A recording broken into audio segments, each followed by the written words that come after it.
ጁላይ 3 2025 የዛሬ ዓመት ነበር የሊቨርፑሉ ፖርቹጋላዊ አጥቂ ዲያጎ ጆታ በ28 ዓመቱ ከወንድሙ አንድሬ ሲልቫ ጋር ህይወቱን ያጣው። ከአንድ ዓመት በኋላ ሀገሩ ፖርቹጋል ክሮኤሽያን በማሸነፍ ወደ ቀጣይ ዙር ማለፍ ትችላለች። ክርስቲያኖ ሮናልዶና ሙሉ የፖርቹጋል ቡድን ለሱ መታሰቢያነቱን አድርገዋል። እንደምን አላችሁ? ሪትም ስፖርት ፕሮግራማችን እነሆ ተጀምሯል። እዚህ ስቱዲዮ እኔም በረከት ኃይሉ እዮብ ተሰማለን። እንዴት አለ እዮብ? እንዴት ነህ ቤካ? አለን። እንግዲህ የዓለም ዋንጫ እንዴት ነበር ምሽቱ? ሌሊቱን እንግዲህ ቤካ ምንም አልተኛንም ማለት ይቻላል። እንቅልፍ እየተዛባ ነው በአሁኑ በጣም ይሄ እንግዲህ በተለይ በአሜሪካ በሚደረጉ ጨዋታዎች ላይ ከባድ የሆነ የሰዓት ልዩነት አለ እና ከለመድናቸው ምናልባት ከብራዚሉ ጋር ቤካ ተቀራራቢ ነው አይደለም? ባለፈው ዓመትም ምናልባት ክለብ ወርልድ ካፕ አሜሪካ ነበር የተደረገው ቼልሲ ያሸነፈውና ትንሽ ኢንሳይት ሰጥቶን ነበር ብዬ አስባለሁ። አሁን ግን በደንብ እየተለማመድ ነው ማለት ይቻላል። በሚገባ እንግዲህ ወደ ጨዋታዎችን ትላንት እንግዲህ ወደ 3 የሚጠጉ ጨዋታዎች ተደርገዋል። ዮባ ምናልባት ስፔን 3-0 ማሸነፍ ችላለች ኦስትሪያን፣ እንዲሁም ደግሞ ፖርቹጋል 2-1 አሸንፋ ክሮኤሽያን ማለት ነው ማለፍ ችላለች። ስዊዘርላንድም እንግዲህ የመጨረሻው ጨዋታ ማለት ነው አልጄሪያን በማሸነፍ እንግዲህ ወደ ቀጣይ ዙር አልፋለች። ያው ወደ ጨዋታዎቹ እንገባለን። ቀደም ብለን ግን ወደ ክርስቲያኖና ፖርቹጋል እንመልከት። ምናልባት ፖርቹጋል ያለፉትን 2 ጨዋታዎች ሲያደርጉ ማለትም በምድባቸው ካደረጉት 3 ጨዋታ እንግዲህ ማሸነፍ የቻሉት በአንዱ ብቻ ነበር፣ እሱም ኡዝቤኪስታንን ነበርና ከኮሎምቢያ ጋር 0-0 ማጠናቀቃቸው ይታወሳል። በርካታ ጥያቄዎች ሲነሱ ነበር፣ ምናልባት ከቡድን ጥልቀት ጋር ተያይዞ ማለት ነው። ምናልባት ፖርቹጋል ወደዚህ ውድድር ስትመጣ ብዙ ታለንቶች ይዛ ነው የመጣችው ማለት ይቻላል። እስካሁን ከ2006 በኋላ ምናልባት በጣም ታለንትድ የሆኑ በርካታ ተጫዋቾችን ይዘው ነው ወደዚህ ውድድር ሲመጡ። ቪቺኒያን ማንሳት እንችላለን። ምናልባት 2 ቻምፒየንስ ሊግ ከኔቬስ ጋር አንስተዋል። ብሩኖ ፈርናንዴስ 21 አሲስቶችን በማድረግ በፕሪሚየር ሊጉ ኮከብ ተጫዋችነትን ፒኤፍም ለማግኘት እንግዲህ ከዳር የደረሰ ተጫዋች ነው የዘመኑ። ሮናልዶ አለ ተከላካይ መስመር ላይ ኑኖ ሜንዴዝን ጨምሮ ማለት ነው በርካታ ተጫዋቾችን ይዘው መጥተዋል። ምናልባት ግን ብዙዎች እንደተጠበቀችው አለመሆና በምድቧም 2ኛ ሆና ነው ያለፈችው እንግዲህ ከኮሎምቢያ ዝቅ ብላ ማለት ነው። ስለዚህ ፖርቹጋል ላይ ብዙ ጥያቄዎች ተነስተዋል በተደጋጋሚ። ክርስቲያኖ ሮናልዶ የቡድኑ ችግር ነው የሚባሉ በርካታ ነገሮች ተነስተዋል እና ወደዚህ ጨዋታ ሲመጡ በርካታ ፕሬሸሮች እንግዲህ ኖሮባቸው ነው የመጡት። ከዛ ባለፈ እንደውም እነዚህን ጨዋታዎች ራሱ የሚያልፉ ከሆነ ክሮኤሽያን ካሸነፉ ስፔንን ነው የሚገጥሙት። ስፔንን ካሸነፉ የቤልጂየም እና ያዘጋጇን ሀገር አሜሪካ ቡድን ነው የሚገጥሙት። እነሱንም ካለፉ ፍራንስ ነው እና በርካታ ኮረኮንቼ የበዛበት የፍጻሜ ጨዋታ ነው የሚደርስባቸው እየተባለ ብዙ ነገር ተነስቶባቸዋል እና እንደውም በተለይ ኮንጎ ጨዋታ በኋላ መሰለኝ የነ ብሩኖ ፈርናንዴዝ ኢንስታግራማቸው ላይ ሶሻል ሚዲያቸው ላይ ጆዋን ኔቬዝ እስከነ የሴት ጓደኛው ድረስ ብዙ ማስፈራሪዎች እንግዲህ የሮናልዶ ደጋፊዎች ፓስቱ ሮናልዶ ብዙዎች መጥተው ነበርና ወደዚህ ጨዋታ ሲመጡ በርካታ ፕሬሸር ነበረባቸው። ቢሆንም ግን እሱን አሸነፈው ማለት ነው 2-1 ማለፍ ችሏል እና ሮናልዶ ያው ፖርቹጋል ከተነሳ ሮናልዶ መነሳቱ አይቀርም። እንደውም ትላንት 147ኛ ጎሉን አስቆጥሯል። በዩናይትድ ቤት ካስቆጠረው 146 ጎል አንድ ከፍ ማድረግ ችሏል እና ቤንች መሆን ነበረበት። በርካታ ነገሮች ሲነሱ ነበርና እንዴት ታያለህ እሱንስ? ከጨዋታው በፊት ወደ ጨዋታው ሳንገባ ማለት በሚገባ የክርስቲያኖ ነገር እንግዲህ በዚህ በሪትም ስፖርትም በተደጋጋሚ ያነሳናቸው ነገሮች አሉ። በተለይ ክርስቲያኖ መሰለፍ አለበት ወይ ችግር ነው ወይ ለቡድኑ የሚሉ ነገሮች አሉ። ትላንት አንዳንድ ነገሮችን ቼክ ሳደርግ በተለይ ዳን ሼልደን ከተባለ የዘ አትሌቲክ ጸሐፊ ጋር ናኒ በተለይም ደግሞ በፖርቹጋል ፉትቦል ሰሚት ላይ በማያሚ ተገናኝተው ጥሩ የሆነ ኢንተርቪው አድርገው ነበር እና ናኒ የ2016ቱንም የአውሮፓ ዋንጫ ፖርቹጋል ያነሳችውንም እያስታወሰ በጣም ጥሩ ነገር ሰጥቶናል። ምናልባትም ይሄ ለእንደዚህ አይነት ክርክሮች ታክቲካልም ስለሆነ እዚህ ጋር ላነሳው ወደድኩና አንድ የሚጠብቀው ነገር አለ ሊዩስ ናኒ። በተለይም ደግሞ ሁሉም ተጫዋቾች ከክርስቲያኖ ጋር ኮኔክት ማድረግ አለባቸው ይላል። ከዛም ውጪ ክርስቲያኖ እንደ ሌሎች ተጫዋቾች ይሄ ተከላካዮች ኳስ ሲይዙ ወክ ብቻ የሚያደርግ አይደለም፣ አንዳንዴ ፕሬሸሮችን ከተከላካዮች ላይ ያሳድራል ይላል። ከዛም ባለፈ ግን እሱ የሚሮጥባቸው ወይም ሁለቱ ተከላካዮች ላይ ይሄ እንዴት ነው በእግር ኳስ ብዙ ጊዜ ፎልስ ራን የሚባለው ቦታ ማስከፈትን ሲያደርግ የሚገቡ ተጫዋቾች ሊኖሩ ይገባሉ፣ በአብዛኛው ይሄንን ሩጫ መጠቀም አለባቸው ብሎ ሲያነሳ ነበር እና እንደዚህ አይነት ይሄ ኮኔክት ማድረግ አለባቸው ከሌሎች ተጫዋቾች ጋር የሚል ነገር ሲያነሳ ነበር እና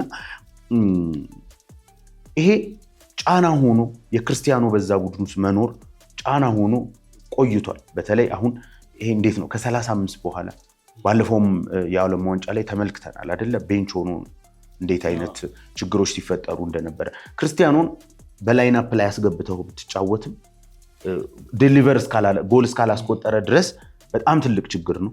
ማለትም ከሚዲያው የሚነሳብህ ጫና ክርስቲያኖ የቡድኑ ችግር ነው ምናምን የሚል አይነት ነገር ይነሳል። ክርስቲያኖን አለማስገባት ትልቅ ጫና ነው። እንዲሁም ክርስቲያኖን አለማስገባት ደግሞ በጣም ትልቁ ጫና ነው። በ41 ዓመቱ በሜዳ ውስጥ ምን ማድረግ እንደሚችል 2 ጎሎችን ሲያስቆጠር ተመልክተናል እና ፈርናንዶ ሳንቶስ በ2016 የአውሮፓ ዋንጫ ይላል ናኒ ሲናገር ብዙ እንድሮጥ ጠይቆኝ ነበር። ብዙ ልፋቶችን ለክርስቲያኑ የተሻለ መንገድ እንድንፈጥር ብዙ እንድንሮጥ ጠይቆኝ ነበር ሊዩስ ናኒ እና ከዛም ውጭ ግን በውድድሩ ላይ 84 ኪሎ ሜትር መሮጥ ችያለሁ። ይሄም ማለት ከሁለተኛው 14 ኪሎ ሜትሮችን ያህል መሮጥ ችያለሁ ይላል ከሁለተኛው እና ሊሮጡለት ይገባል ነው የሚለው ናኒ በጥቅሉ ይህንን ሀሳብ ሲያነሳ የፖርቹጋል ተጫዋቾች ለሱ ሊሮጡ ይገባል። እንዲሁም እንደ ምሳሌ የሚያነሳው ነገር አለ። ለሊዮኔል ሜሲ የአርጀንቲና ብሔራዊ ቡድን ተጫዋቾች ይሮጡለታል፣ የፈረንሳይ ብሔራዊ ቡድን ለኪሊያን ይሮጡለታል፣ ለኔይማር የብራዚል ብሔራዊ ቡድን ይሮጡለታል ብሏል። በእርግጠኝነት በዚህኛው ዓለም ዋንጫ ማለቱ አይመስለኝም፣ ባለፉት ዓለም ዋንጫዎች ማለቱ ነው ይመስለኝ እና ተቀብሎታል ናኒ። እንዲሁም ፈርናንዶ ሳንቶስ የፖርቹጋሉ አሰልጣኝ እንደዚህም ሆነ ጎሎችን ታስቆጥራለህ ብለውኝ ነበር።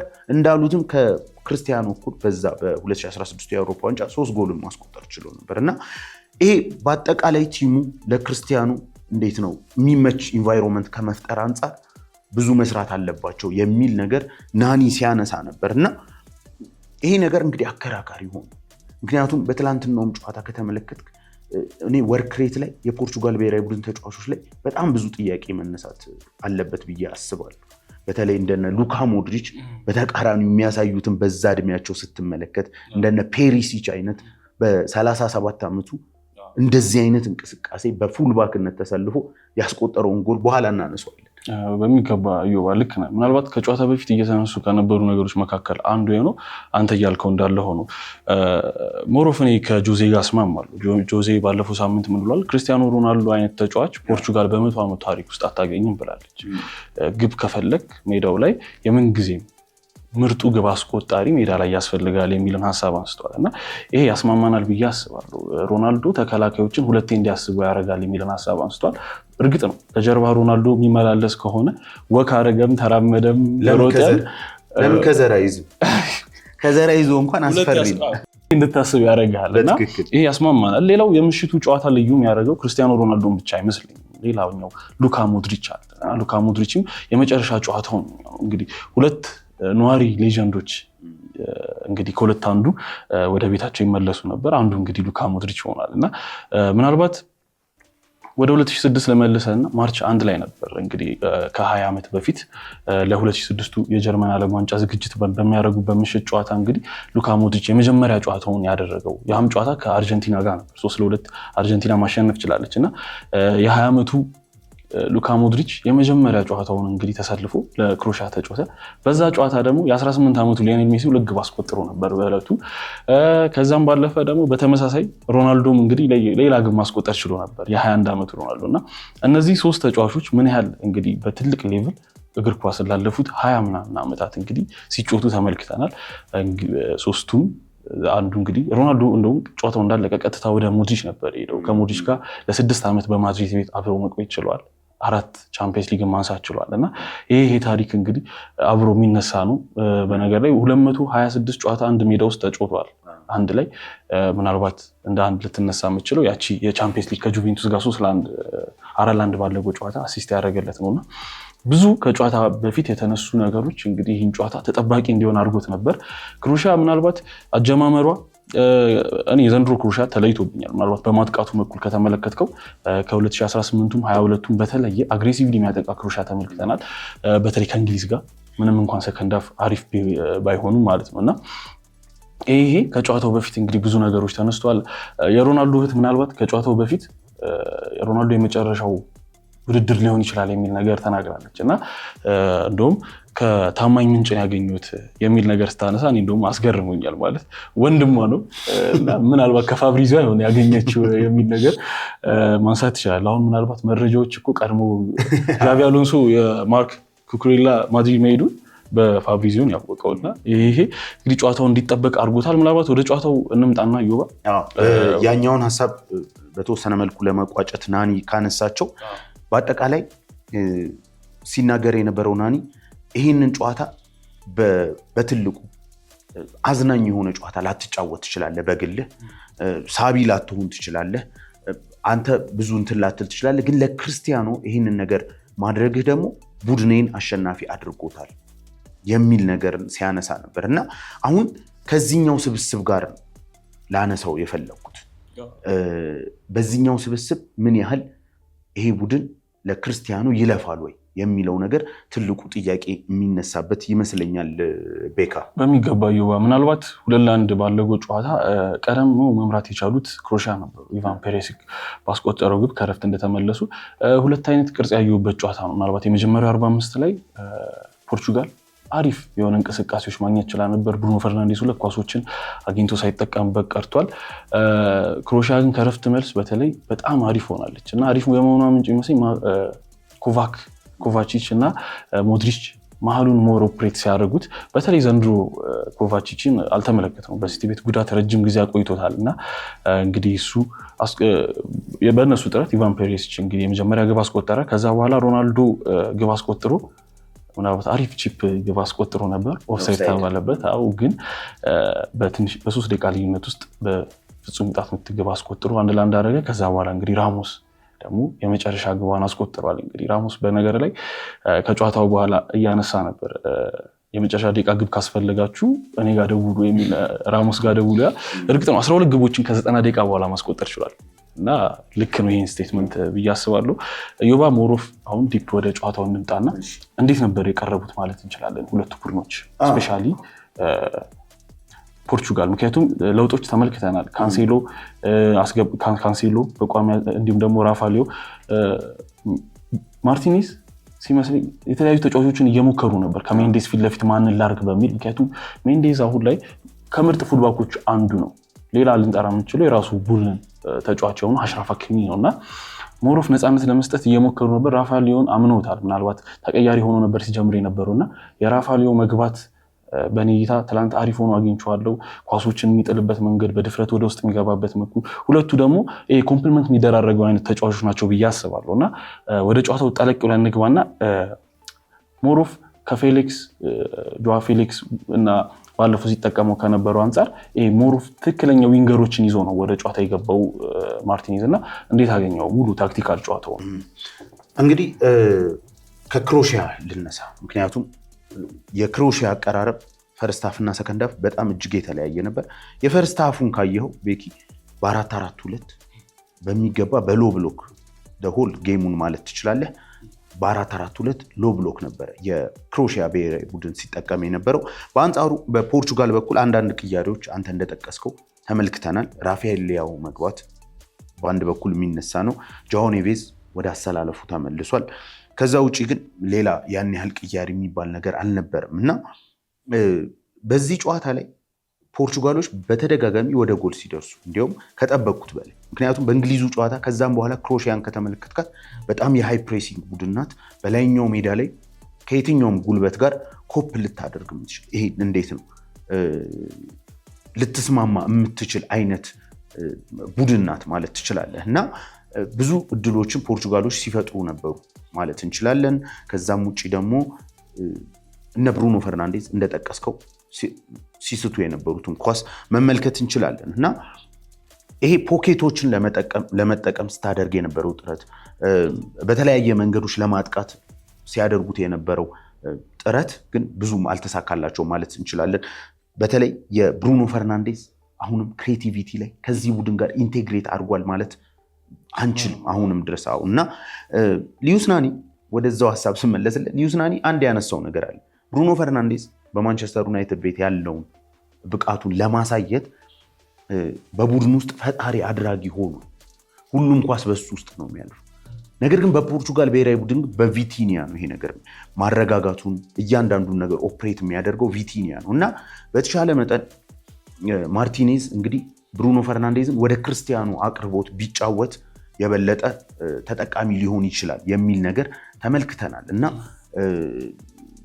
እንደዚህ አይነት ነገሮችን በጨዋታውም ላይ ተመልክተናል ማለት እንችላለን። ከዛም ውጭ ብሩኖ ወደ ክርስቲያኖ ቀርቦ ሲጫወትም በትላንትናው ጨዋታ የበለጠ ቀርቧል። ካየው ቦክስ ውስጥ ክሮሶች ሲደረጉ ነበረ። የቦታ መቀያየርም አለ። ምናልባት ሮናልዶ ወጣ እያለ ብሩኖ ፈርናንዴዝም እየገባ በአንዳንድ አጋጣሚዎች ላይ በጣም እንደዚህ ነገሮችን እየተመለከተ ነበር። በጣም ትክክል። ክርስቲያኑ ተነጥሎ በሚሆንባቸው ጊዜ በአብዛኛው እንዲሁም ድሮፕ ማድረግ ከኮንጎ ጋር እንዲሁም በኮንጎ ጨዋታ እንዲሁም አንዳንዴ ከኦፍሳይድ ላይኑ ወደዛ ይሆናል ማርክ ላለመደረግ። ከዛ ውጪ ግን በደንብ ድሮፕ እያደረገ ብሩኖ ደግሞ እሱ የሚለቀውን ቦታ ላይ ሲገባ ተመልክተናል። ግን በዋናነት ብሩኖ የ10 ቁጥር ሚናውን ብቻ እንዲወጣ ማድረግ ያስፈልጋል። አጠቃላይ ግን ቡድኑ ተመችቶታል ለብሩኖ ብዬ ማሰብ አልችልም።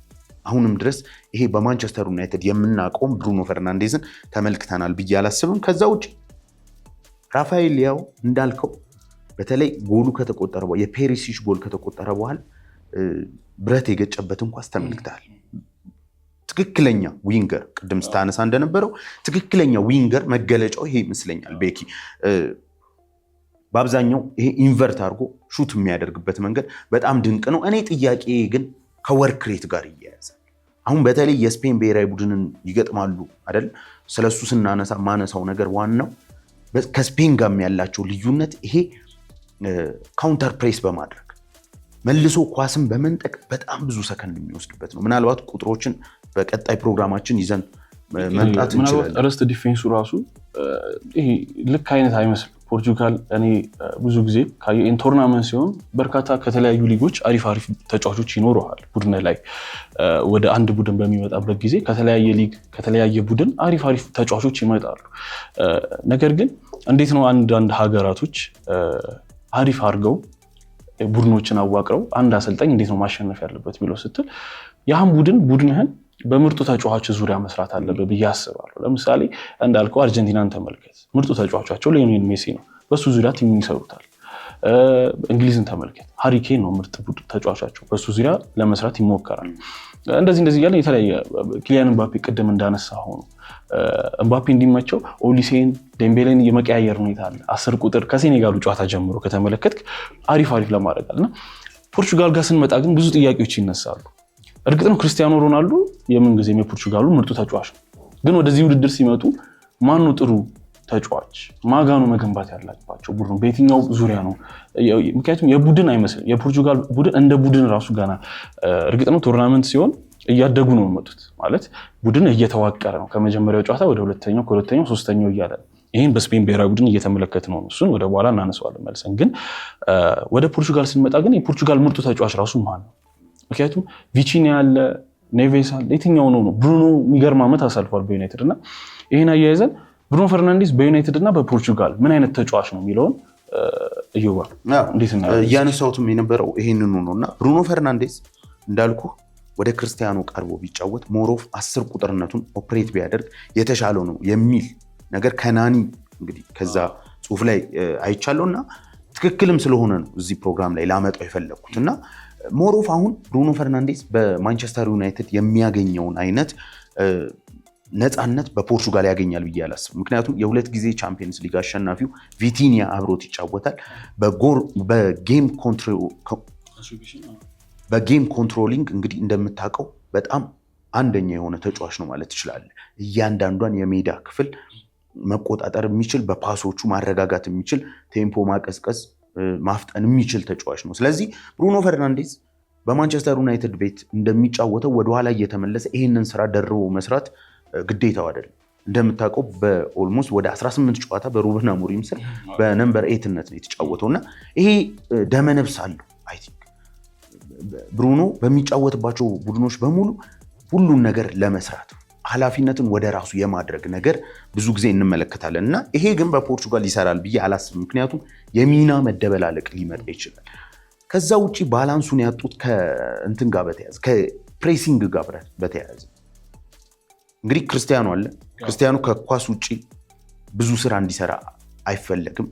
ከዛም ባለፈ ደግሞ አጠገቡ ያሉት እንዲሮጡለት ይፈለጋል በአብዛኛው። ስለዚህ ክርስቲያኑ ካልሮጠ ለምሳሌ እነ ቪቲኒያ እና ጆአው ኔቬዝ እኮ ከፊታቸው ዴምቤሌ የሚባል እንዴት ነው የፕሬሲንግ ማሽን ስላለ እና አጠገቡ ደግሞ እነ ባርኮላን ብትል ሲገባ ክቫራትስኬሊያ ዱዌ ክቫራትስኬሊያን እንደምታውቀው ሉቾ ቀይሮት አስወጥቶታል። ፕሬስ ካላደረግን ቤንች ላይ እንቀመጣለን ይላል እንዲሁም ኡስማን ዴምቤሌ። እና በፖርቹጋል ብሔራዊ ቡድን የዚህ አይነት ፕሬሲንግ ወይም ደግሞ አግሬሽን በጣም አጥቻለሁ። በዛሬውም ጨዋታ ወይም በሌሊቱም ጨዋታ ላይ የነበረው ትልቁ ልዩነት በሁለቱ መካከል በተለይ ሰከንድ ሃፍ ላይ ያ ነበር ማለት ይቻላል። ክሮሺያዎች ለነብሳቸው ነበር የሚሮጡት እያንዳንዷን ኳስ ላይ። በፖርቹጋል ብሔራዊ ቡድን ግን ያንን በተወሰነ መልኩ እያጣው ነው እና ይሄ ኮሌክቲቭሊ እንደ ቡድን ሆኖ ክርስቲያኑን ከፊት አስቀድሞ ለእያንዳንዱ ኳስ የመጋደል ነገር አላይባቸውም እና ከወርክ ሬት ጋር ከዛም ደግሞ ብሩኖ ፈርናንዴዝ በዚህ የመሃል ሜዳ ክፍል ውስጥ አይሶሌት እየሆነ ነው። ከዛም ውጪ ይሄ እንዴት ነው የመነጠል ወይም ደግሞ የሚና መደራረቦች ያለው እና ይሄ በነገራችን ላይ ጣታችንን ወደ አንድ ሰው ብቻ ነው እንድንቀስር የሚያደርገን ወደ ማርቲኔዝ። ምክንያቱም የአሰልጣኝ ስራ ነው ይሄን ባላንስ የቡድንን ባላንስ መጠበቅ።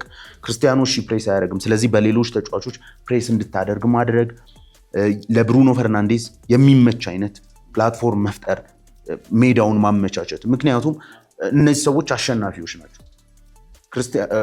ብሩኖ ፈርናንዴዝ ከ20 ዓመት በላይ የሆነውን ሪከርድ ሰብሮ የመጣ ተጫዋች ነው። ቪቲኒያ እና ጆአው ኔቬዝ በስታይል ለዚያውም በሚገርም ጨዋታ በሉቾ ስር። ስለዚህ ሜንዴዝም አለ ከጀርባ። እንግዲህ ተመልከት፣ ይህንን አሸናፊ ስብስብ ይዞት ነው እንግዲህ በብዙ ጨዋታዎች እየተበለጠ እየተመለከትን ያለ ነው። ከባድ ነው ምልህ የበለጠ በተለይ በስፔኑ ጨዋታ ሰርቫይቭ ለማድረግ ከዚህ የተሻለ ነገር ማሳየት አለባቸው ብዬ አስባለሁ። ወደ ግቧ እንምጣ።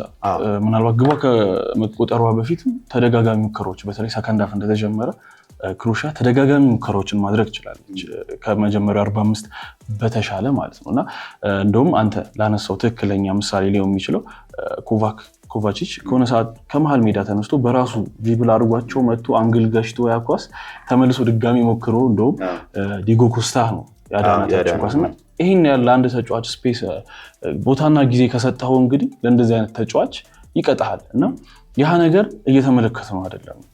እንደውም አሁን ክሮሺያን ነው እየተጠምቀው። ስፔን ኳስን ኮምፎርታብሊ ይዛ የምትቆይ አይነት ቡድን ነች እና ለእንደዚህ አይነት ቡድን ምን አይነት ነገር ይዞ ይመጣል የሚለው ከባድ ነው።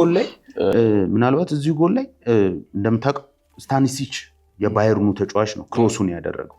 እንግዲህ ሁለቱም ፉልባክ ናቸው። ሁለቱም ፉልባኮች የት እንደተገኙ መመልከት ትችላለህ። ምን ያህል የክሮሺያ ማጥቃት በሁለቱም ፉልባኮች ኦቨርላፕ አድርገው ላይኛው ሜዳ ድረስ እንደሚገኙ ስታኒሲች በተለይ በዚህ በኮምፓኒ ቡድን ውስጥ እንደምታውቀው በቀኝም በግራም ከሌሎች ተጫዋቾች ጋር የሚገባ አይነት ፉልባክ ነው። በማጥቃቱ ላይ በጣም ጥሩ የሆነ ተጫዋች ነው። እሱ ክሮስ ያደረገውን ተጫዋች ነው እንግዲህ በተለይ ፔሪሲች ከ2011 ጀምሮ ነው ዮባ እንግዲህ ክሮሺያ ለመጀመሪያ ጊዜ ጨዋታውን ማድረግ የቻለው እና ይህ የ37 ዓመት ተጫዋች እንግዲህ ማስቆጠር ችሏል። ጎሉን ሲያስቆጠር ግን ሁለት ተቾች ጊዜ በደንብ አድርጎ ሰጥተውታል። ቀደም ብለን እንዳነሳ እና የፖርቹጋል አጠቃላይ የመከላከልም አደረጃጀት እዚህ ጋር ጥያቄ የምታነሳበት ነው። ግቧ ከተቆጠረች በኋላ ምናልባት ከ8 ደቂቃ በኋላ ማርቲኔዝ ትክክለኛ ውሳኔ ወሰነ ይመስለኛል። 4 ተጫዋቾችን ቀይሯል።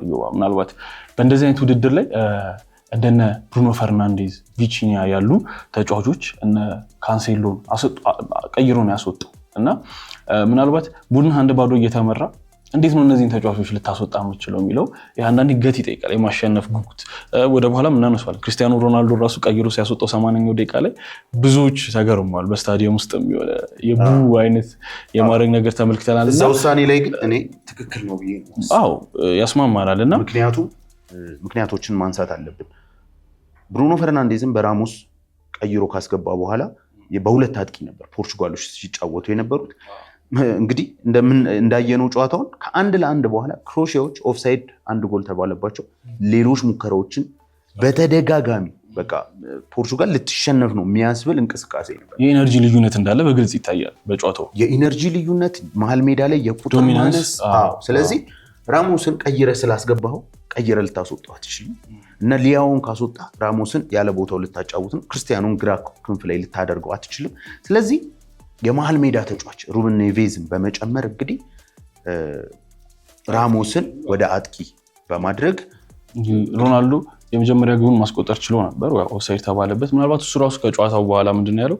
ኦፍሳይድ ግቧን ማስቆጠራችን እንድናምን ወይም ደግሞ የማስቆጠር እድል እንዳለን በራሳችን እንድናምን እድል ሰጥቶናል፣ መነሳሳትን ማየት ችለናል የሚልን ሀሳብ ማንሳት ችሏል። እና ከዛ በኋላ ከ3 ደቂቃ በኋላ እንግዲህ ተከላካዩ ላይ በተሰራ ጥፋት ነው እንግዲህ ፔናልቲዋን ወደ ግብ ቀይሯል። ሮናልዶ የመጀመሪያ ኖካውት ግቡን ማስቆጠር ችሏል። ኢዮባ እንግዲህ ካለፉት ጊዜያቶች በኋላ እንቀጥል 81ኛው ደቂቃ ላይ ክርስቲያኖ ሮናልዶ ተቀይሮ ወጣና ምናልባት ያቺ ደቂቃ የመጨረሻው የዓለም ዋንጫ ደቂቃም ልትሆን ትችል ነበር እና ምናልባት ሮቤርቶ ማርቲኔዝ ካረኩት አይቀር ያለ ሮናልዶ ቡድኑ ለሞክረው አይነት የሚመጣውን ነው ወይስ ታክቲካል ምክንያቱን ነው በአብዛኛው የምወስደው? ምክንያቱም ታክቲካሊ እንዴት እናየዋለን? ታክቲካሊ እንዳልኩ አንድ አጥቂ የመቀነስ ጉዳይ ነው፣ ጫና ውስጥ የመብዛት ከዛ ደግሞ መሀል ሜዳ ጨምረህ ወዲያው እኮ ውጤቱንም አየን። የተወሰነ መሀል ሜዳ ላይ መሻሻሎች በትልቁ ባይሆን፣ ነገር ግን አሁንም ቢሆን የፖርቹጋል ብሔራዊ ቡድን በዚህ የመጨረሻዎቹ ደቂቃዎች ላይ የተመለከትኩት ነገር አሁንም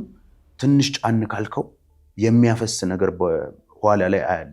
አንድ ኦፍሳይድ ተብሎ የተሻረባቸውን ኳስ ከተመለከትክ 2 ላይን ነው ብሬክ አድርገው ፓስ ያደረጉት እና ይሄ ከመከላከል አንደኛ በቡድን ውስጥ የመከላከል ደመነብስ ያለው የመሀል ሜዳ ተጫዋች በአብዛኛው ይሄ በተለይም ደግሞ ኦልድ የምንላቸው አይነት 6 ቁጥሮች በቡድን ውስጥ የሉም እና ከዚህ አንጻር የቪቲኒያ እና የጃኦ ኔቬዝ ጥምረትም እንዴት ነው ባላንሱን ጠብቋል ወይ የሚለውን ጥያቄ እንድናነሳ በርናንዶን ያስገባው እና በርናንዶም ተመሳሳይ የ8 ቁጥር አይነት ባህሪ ያለው ተጫዋች ነው እና ይህንን ባላንስ ከመጠበቅ አንጻር አሁን ትልቅ የቤት ስራ በስፔን ጨዋታ ላይ የሚጠበቅበት ይመስለኛል።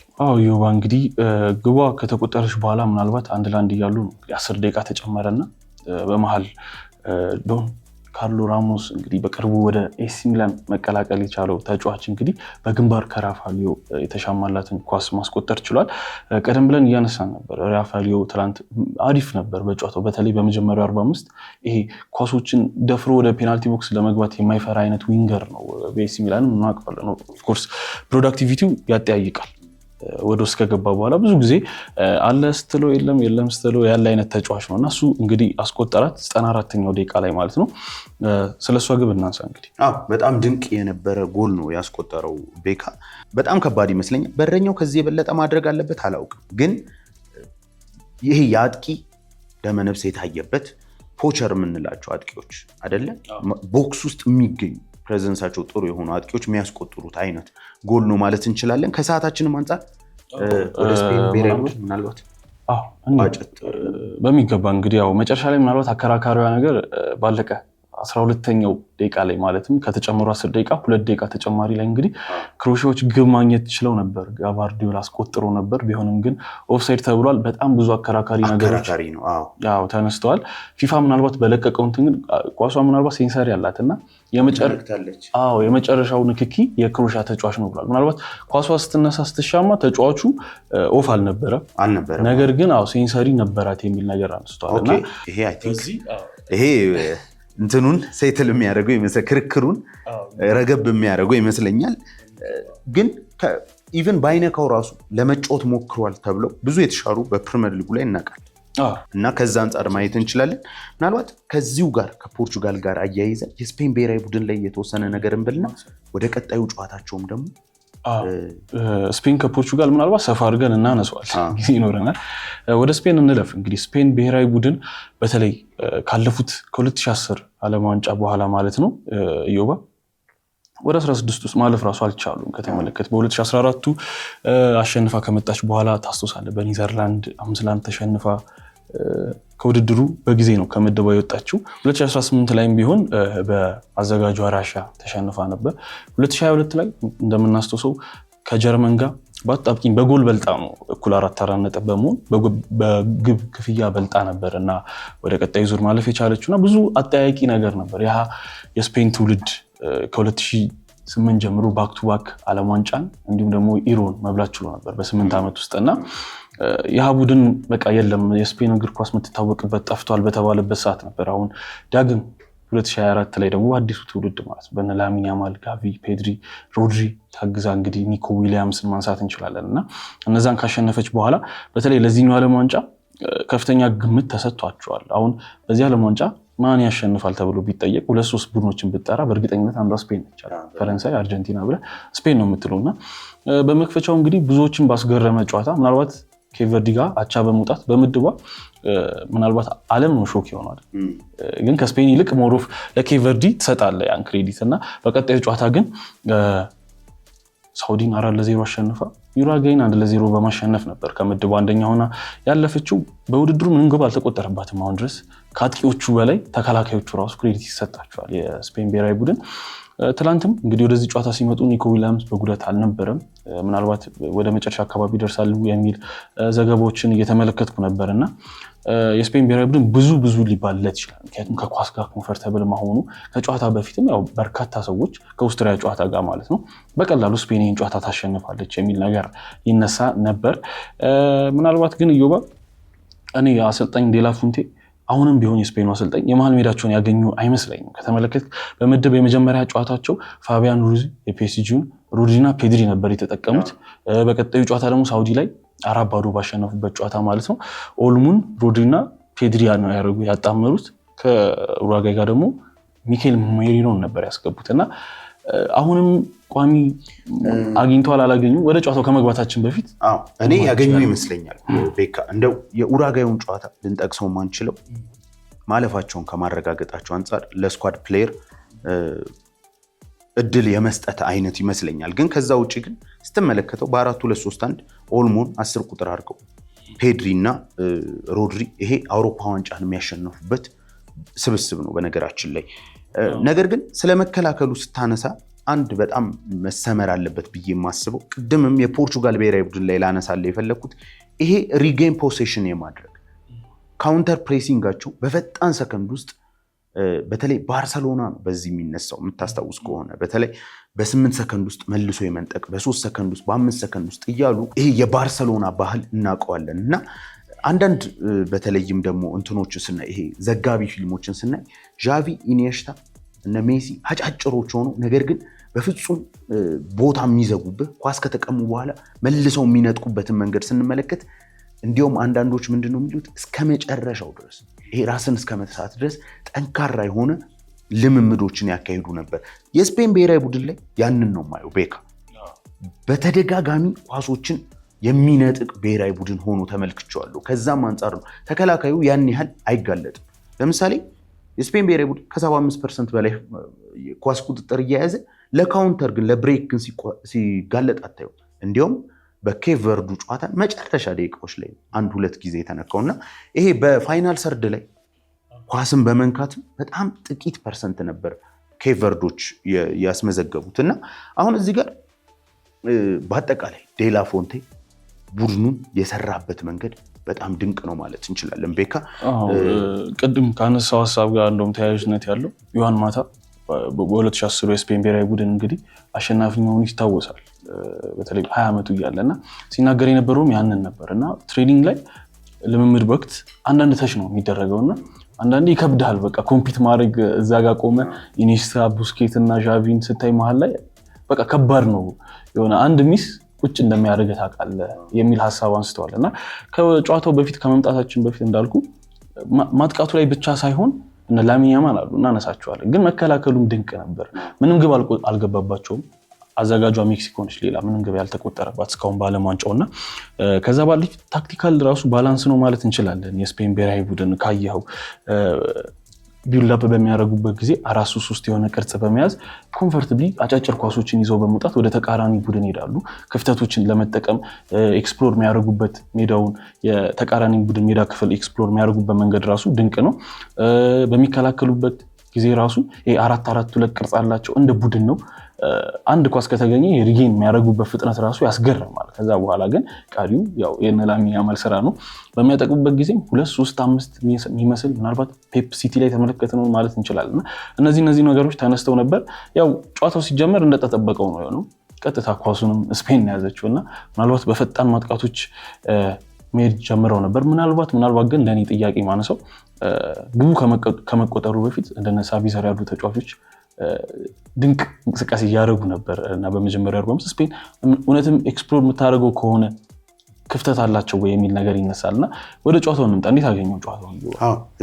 ያነሳው የነበረውም እሱን ነው እና ይሄ በትላንትናው ጨዋታ ላይ የተመለከትኩት የስፔን ብሔራዊ ቡድን በእጅጉ ኳስን መልሶ የመንጠቅ ብቃቱ በሰከንዶች ውስጥ ከዛኛው ባርሰሎና ጋር በሚገባ ይሄ የሚገናኝ አይነት ቡድን ሆኖ ተመልክቼዋለሁ እና በኬፕ ቨርዱ ጨዋታ ትልቁ የቡድኑ ችግር የነበረው ከቻንስ ክሬሽን ጋር በተያያዘ ነው። ነገር ግን በደንብ አድርገው የሚለጥጡ አይነት ቡድን ናቸው። ላሚን ያማል አሁን ተጨምሯል። ባለፉት ጨዋታዎች ላይ ፔድሪ ነው በሚገባ እና ዳኒ ኦልሞ ማለት እንችላለን እና ይሄ በተለይ በአጠቃላይ ፖኬቶቹን የሚጠቀሙበት መንገድ ቢትዊን ደ ላይንስ በመስመሮች መካከል በጥቂት ቦታዎች ላይ የስፔን ብሔራዊ ቡድን በምናውቀው መልኩ የሚጫወትበት መንገድ በጣም ድንቅ ነው። የራልፍ ራግኒክ እንግዲህ ኦስትሪያ ቀላል የምትባል ቡድን ናት ማለት አንችል እና በዚህ ገጌም ፕሬሲንጉ ጋር በተያያዘ በጣም ብዙ የምናያቸው ነገሮች አሉ። ግን በትላንትናው ጨዋታ በእጅጉ የተመለከትኩት አንድ ነገር የጥራት ልዩነት ነው። ራልፍ ራግኒክ የያዙት ቡድንና ዴላ ፎንቴ የያዙት ቡድን የሰማይና የምድርን ያህል የሚለያየ ቡድን። ራግኒክ የሚያስቡትን የዴላ ፎንቴዎቹ ተጫዋቾች ስፔኖች ናቸው እያደረጉት ነው።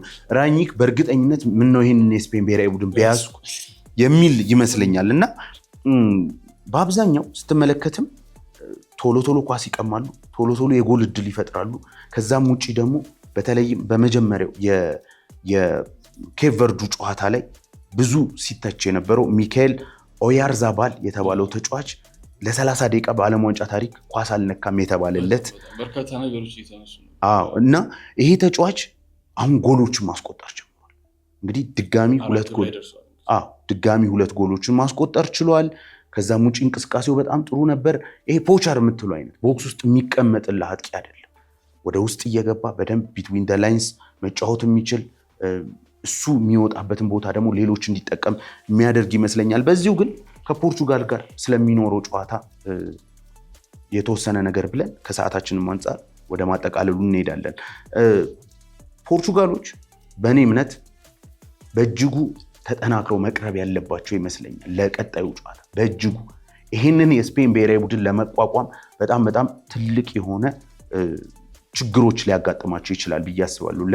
ለእኔ ፖርቹጋሎች ብሩኖ ፈርናንዴዝን በ10 ቁጥር ቦታ ላይ በስፔኑ ጨዋታ መጠቀም አለባቸው ብዬ አላስብም። ከዛ ይልቅ ግን የመሃል ሜዳ ተጫዋቾችን በማብዛት 3 የመሃል ሜዳ ተጫዋቾችን በመጠቀም ብሩኖን ወይ ከግራ ወይ ከቀኝ ማነሷት አለበት ብለህ ታስባለህ?